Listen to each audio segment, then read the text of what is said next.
ಬನ್ನಿ ಸ್ನೇಹಿತರೆ, ನಮಸ್ತೆ ಹಿಂದೂಸ್ತಾನ್. ಹಿಂದಿನ ಎಪಿಸೋಡ್ಗೆ ಎಲ್ಲರಿಗೂ ಸ್ವಾಗತ ಸುಸ್ವಾಗತ. ನೋಡಿ, ಹಿಂದಿನ ಎಪಿಸೋಡ್ ವಿಶೇಷತೆ ಏನು ಅಂತಂದರೆ, ನಾನು ಉದಯನಾರಾಯಣ್ ನಾನು ಮಾತಾಡ್ತೀನಿ. ನಾನು ಮಾತಾಡಿದ್ದನ್ನು ರೆಕಾರ್ಡ್ ಮಾಡ್ತಾರೆ ಮತ್ತು ಟೆಲಿಕಾಸ್ಟ್ ಮಾಡ್ತಾರೆ ಮತ್ತು ಸೋಷಿಯಲ್ ಮೀಡಿಯಾದಲ್ಲಿ ಇದು ಮಾಡ್ತಾರೆ. ಮಾಲತಿ ಭಟ್ ಅಂದ್ಬಿಟ್ಟು ಅವ್ರ ಮ್ಯಾಥಮೆಟಿಕ್ಸ್ ಮಿಸ್ಟ್ರೆಸ್ಸು. ತುಂಬ ಚೆನ್ನಾಗಿ ಮ್ಯಾಥಮೆಟಿಕ್ಸ್ ಗೊತ್ತು, ಲ್ಯಾಂಗ್ವೇಜ್ ಗೊತ್ತು, ತುಂಬ ಚುರುಕಾಗಿದ್ದಾರೆ. ನನಗಿಂತಲೂ ಬುದ್ಧಿವಂತರು ಅವರು. ಅದು ಬೇರೆ ವಿಚಾರ. ಅವರು ಇದರ ಬೆನ್ನೆಲುಬು. ಸುಮಾರು ನೋಡಿ, ನಾವು ಒಂದು ಎಪಿಸೋಡ್ ಮಾಡಿಬಿಟ್ಟು 10 ಆಗುತ್ತಾ ಅಂತ ಯೋಚನೆ ಮಾಡ್ತಿದ್ವಿ. ಈಗ 500 ದಾಟಿಬಿಟ್ಟಿದ್ದೀವಿ ನಾವು. ಸೊ ನಮ್ಮ ಕಾಲನ್ನು ನಾವೇ ಎತ್ಕೊಂಡು ಓಡಾಡ್ಬೋದು, ಅಷ್ಟು ಸಾಧನೆ ಮಾಡಿದ್ದೀವಿ ಅಂತ ಕೆಲವರು ಹೇಳ್ತಾರೆ, ನಾವು ಹೇಳೋದಿಲ್ಲ. ಈಗ ಅನಿಸುತ್ತೆ 1000 ಮಾಡ್ಬೋದು. ಇದೇ ಥರ ಟೈಮು, ಇದೇ ಥರ ಕೋಆಪ್ರೇಷನ್, ಇದೇ ಥರ ನಮಗೆಲ್ಲ ಸೌಹಾರ್ದಯುತವಾಗಿದ್ದರೆ 10,000 ಎಪಿಸೋಡ್ಗಳನ್ನ ಮಾಡ್ಬೋದು.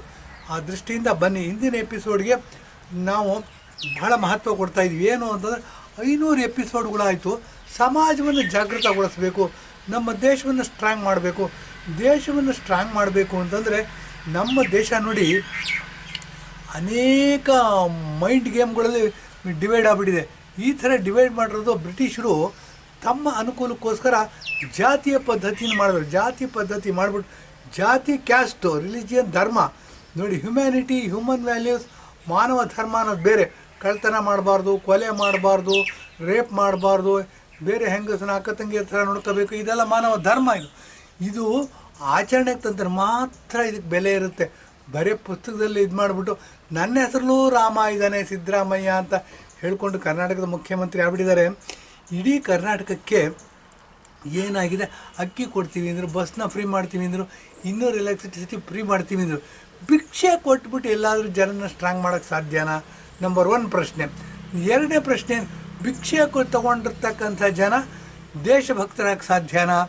ಇದೇ ಜನ ಯಾರು 5 ರೂಪಾಯಿ ಅಕ್ಕಿ ಕೊಡ್ತೀನಿ ಅಂತಂದ್ರೆ ಸಿದ್ದರಾಮಯ್ಯನ ಮುಖ್ಯಮಂತ್ರಿ ಮಾಡಿದ್ದಾರೆ.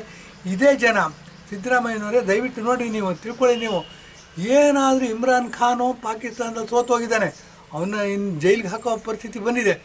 ಆತ ಬಂದು ಕರ್ನಾಟಕದಲ್ಲಿ 50 kg ಅಕ್ಕಿ ಕೊಡ್ತಾನೆ ಅಂದರೆ ನಿಮ್ಗೆ ಯಾರು ಓಟ್ ಹಾಕಿದ್ದಾರೆ? ಇದೇ ಜನ. ನಾಳೆ ಇಮ್ರಾನ್ ಖಾನ್ ಓಟ್ ಹಾಕ್ತಾರೆ, ಅವನ್ನ ಕರ್ನಾಟಕದ ಮುಖ್ಯಮಂತ್ರಿ ಮಾಡಿಬಿಡ್ತಾರೆ. ತಿಳ್ಕೊಬೇಕಿದು. ದೇಶ ಕಟ್ಟೋ ವಿಧಾನ ಬೇರೆ. ಎಲ್ಲ ಪ್ಲಾಟ್ಫಾರ್ಮ್ಗಳಲ್ಲೂ ನಾವು ಮಾತಾಡ್ತೀವಿ.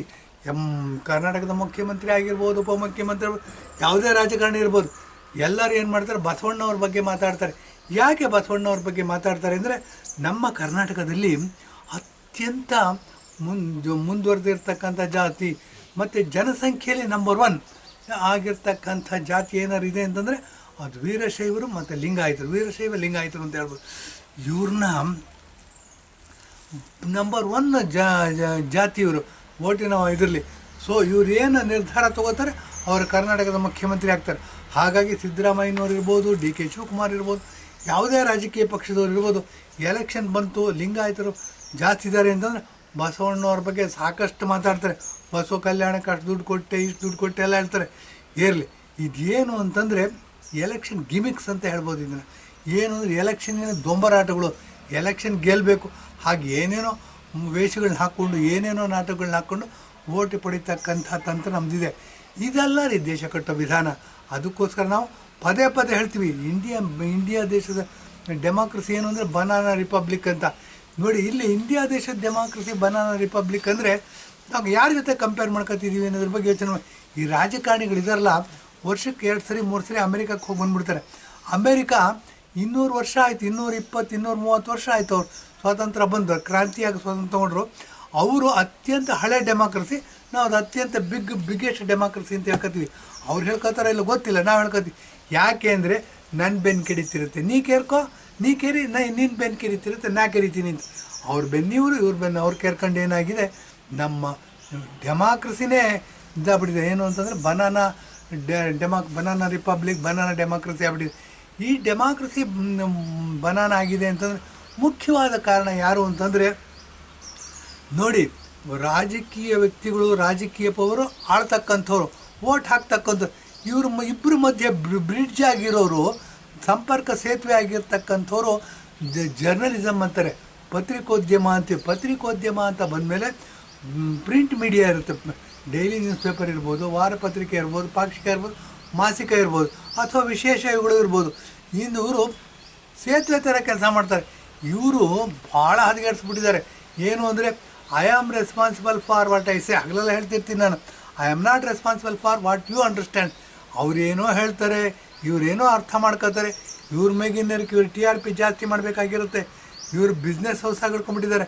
ಆದ್ದರಿಂದ ಇವರೇನು ಮಾಡ್ತಾರೆ, ಜನಗಳಿಗೆ ಯಾಮಾರಿಸ್ತಾ ಸುಳ್ಳನ್ನ ಸತ್ಯನ ಸುಳ್ಳು ಮಾಡಿ ಇವ್ರ TRPನ ಜಾಸ್ತಿ ಮಾಡಿಕೊಂಡು ಇವ್ರ ಬಿಸ್ನೆಸ್ನ ಅಭಿವೃದ್ಧಿ ಮಾಡಿಕೊಂಡು ನಮ್ಮ ದೇಶದ ಮೂಲಭೂತ ತತ್ವಗಳನ್ನೇ ಎಕ್ಕುಡಿಸ್ಬಿಟ್ಟಿದ್ದಾರೆ. ಮೂಲಭೂತ ತತ್ವಗಳು ಅಂದರೆ ಏನು ಅನ್ನೋದ್ರ ಬಗ್ಗೆ ಯೋಚನೆ ಮಾಡಬೇಕಾಗಿತ್ತು. ಬನ್ನಿ, of the people, by the people, for the people ಅಂತ. ಪ್ರಜಾಪ್ರಭುತ್ವ ಅಂದರೆ ಜನಗಳಿಂದ ಜನಗಳಿಗೋಸ್ಕರ ಇರ್ತಕ್ಕಂಥ ಒಂದು ವ್ಯವಸ್ಥೆ ಅಷ್ಟೇ. ಇದು ವ್ಯವಸ್ಥೆ ಅಂತಂದರೆ ಒಂದು ರಾಜಕೀಯ ವ್ಯವಸ್ಥೆ. ನಮ್ಮಲ್ಲೇ ಎಲೆಕ್ಟ್ ಮಾಡ್ಕೋತೀವಿ, ನಮ್ಮ ಆಶಯಗಳಿಗೆ ಪೂರಕವಾಗಿ ನಡ್ಕೋಬೇಕು. ಇದೇನಾಯಿತು ನಮ್ಮ ದೇಶದಲ್ಲಿ ಸ್ವತಂತ್ರ ಬಂದಾಗ, ಮೋಹನದಾಸ್ ಕರಮ್ಚಂದ್ ಗಾಂಧಿ ಆತ ಮಾಸ್ ಲೀಡರ್ ಅಂತ ಹೇಳಿದ್ದೀನಿ ಹಿಂದೆನೇ, ಮಾಸ್ ಲೀಡರ್. ಯಾಕಂದ್ರೆ ಒಂದು ಕರೆ ಕೊಟ್ಟರೆ ಸಾವಿರಾರು ಜನ ಸೇರ್ತಿದ್ರು. ಮತ್ತು ಆತ ಇಂಡಿಯಾ ಪೂರ್ತಿ ಓಡಾಡಬೇಕಿತ್ತು. 565 ಸಂಸ್ಥಾನಗಳಿದ್ದು, 565 ಸ್ವತಂತ್ರ ದೇಶಗಳನ್ನ ಸೇರಿಸಿ ಇಂಡಿಯಾ ಅಂತ ಒಂದು ಭಾಗ ಮಾಡಿದ್ರು. ಈ 565 ದೇಶಗಳನ್ನ ಸೇರಿಸಿ ಒಂದು ಭಾಗ ಮಾಡಿ ಇಂಡಿಯಾ ಅಂತ ಕರೆದ್ರು ಅಂದರೆ ಬ್ರಿಟಿಷರಿಗೂ ನಾವು ಸಾಕಷ್ಟು ಕ್ರೆಡಿಟ್ ಕೊಡಬೇಕಾಗತ್ತೆ. ಇರಲಿ, ಅದು ನೆಕ್ಸ್ಟ್ ಯಾವ್ದಾದ್ರು ಎಪಿಸೋಡಲ್ಲಿ ಮಾತಾಡೋಣ. ಏನು ಅಂತಂದರೆ, ಇಷ್ಟೆಲ್ಲ ಮಾಡಿದಾಗ ಮುಂಚೂಣಿನಲ್ಲಿದ್ದವ್ರು ಯಾರು ಅಂತ ಬರುತ್ತೆ. ಮುಂಚೂಣಿನಲ್ಲಿದ್ದವರು ಬ್ರಾಹ್ಮಣರೇ ಸ್ವಾಮಿ. ಸಾವರ್ಕರ್ ತಗೋಬೋದು, ಅಥವಾ RSSನ ಮುಖ್ಯಸ್ಥರಾಗಿರ್ತಕ್ಕಂಥ ಕೇಶವ ಬಲಿರಾಮ್ ಹೆಡ್ಗೇವಾರ್ ಅವ್ರನ್ನ ಕರ್ಕೋಬೋದು, ಗುರೂಜಿಯವ್ರನ್ನ ತಗೋಬೋದು, ಗೋಳ್ವಾಳ್ಕರ್ ಅಂತ ಅಂದ್ಬಿಟ್ಟು. ಹೀಗೆ ಬೇಕಾದಷ್ಟು ಜನ ಇರ್ತಾರೆ. ಎಲ್ಲರೂ ಅತಿ ದೊಡ್ಡ ಲಾಲ್ ಬಾಲ್ ಪಾಲ್ ಅಂತ, ಬಿಪಿನ್ ಚಂದ್ರ ಪಾಲ್, ಲಾಲಾ ಲಜಪತ್ ರಾಯ್, ಬಾಲಕೃಷ್ಣ ಗೋಖಲೆ ಅಂತ, ಲಾಲಾ ಲಜಪತ್ ರಾಯ್, ಗೋಪಾಲಕೃಷ್ಣ ಗೋಖಲೆ, ಲೋಕಮಾನ್ಯ ಬಾಲಗಂಗಾಧರ ತಿಲಕ್ ಅಂದ್ಬಿಟ್ಟು. ನೋಡಿ, ಇವರು ಬ್ರಾಹ್ಮಣರಾದರೂ ಭಾಳ ಪವರ್ಫುಲ್ಲಾಗಿರ್ತಾರೆ. ಏನು ಅಂದರೆ, ಧರ್ಮದ ಫೌಂಡೇಶನ್ ಮೇಲೇ ರಾಜಕೀಯ ಕಟ್ಟಬೇಕು ಅಂತ ಅಂದ್ಬಿಟ್ಟು ಏನು ಮಾಡ್ತಾರೆ, ಲೋಕಮಾನ್ಯ ಬಾಲಗಂಗಾಧರ ತಿಲಕರು ಗಣಪತಿ ಹಬ್ಬ ಮನೆಗಳಲ್ಲಿ ಮಾಡ್ತಿರ್ತಾರೆ. ಅದನ್ನು ಸಾರ್ವಜನಿಕ ರೂಪ ಕೊಡ್ತಾರೆ.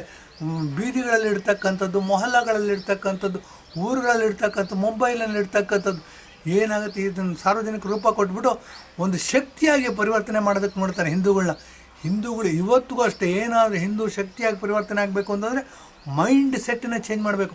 ಆ ಮೈಂಡ್ ಸೆಟ್ಟನ್ನ ಚೇಂಜ್ ಮಾಡಬೇಕು, ಮೈಂಡ್ ಸೆಟ್ಟನ್ನ ಪ್ರಚೋದನೆ ಮಾಡಬೇಕು ಅಂದರೆ ಮುಂಚೂಣಿಗೆ ಪ್ರಚೋದನೆ ಮಾಡ್ತಕ್ಕಂಥ ಶಕ್ತಿ ಇರೋದು, ಪ್ರಚೋದನೆ ಮಾಡ್ತಕ್ಕಂಥ ಇದಿರೋದು ಬ್ರಾಹ್ಮಣರು. ಈ ಬ್ರಾಹ್ಮಣರು ಏನಾಗುತ್ತೆ, ಎಲ್ಲೋ ಕೂತ್ಕೊಂಡು ಮಂತ್ರ ಹೇಳ್ತಿದ್ರಿ, ಗಂಗೆ ಚಮನೆ ಚೈವ ಗೋದಾವರಿ ಸರಸ್ವತಿ ನರ್ಮದೆ ಸಿಂಧು ಕಾವೇರಿ ಜಲಸ್ಮಿನ್ ಸನ್ನಿಧಿಂ ಕುರು ಅಂತ ಹೇಳಿದ್ರು. ಈ ಮಂತ್ರವನ್ನು ಎಲ್ಲೋ ಕರ್ನಾಟಕದ ಮೂಲೆಯಲ್ಲಿ ಕೂತ್ಕೊಂಡು ಹೇಳ್ತಿದ್ರು.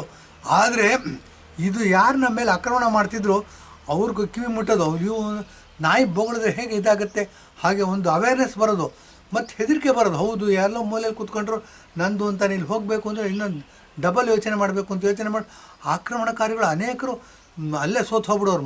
ಮೈಂಡ್ ಗೇಮ್ಸ್ ಇದು. ಹೀಗಾಗ್ಬಿಟ್ಟು ಬ್ರಾಹ್ಮಣರು ದೇಶದ ಅಖಂಡತೆ, ಐಕ್ಯತೆ, ಸಮಗ್ರತೆ, ಯೂನಿಟಿ ಆ್ಯಂಡ್ ಇಂಟೆಗ್ರಿಟಿಯಲ್ಲಿ ಬಹಳ ದೊಡ್ಡ ಪಾತ್ರ ಮಾಡಿದ್ದಾರೆ ಅಂತ ಹೇಳ್ಬೋದು.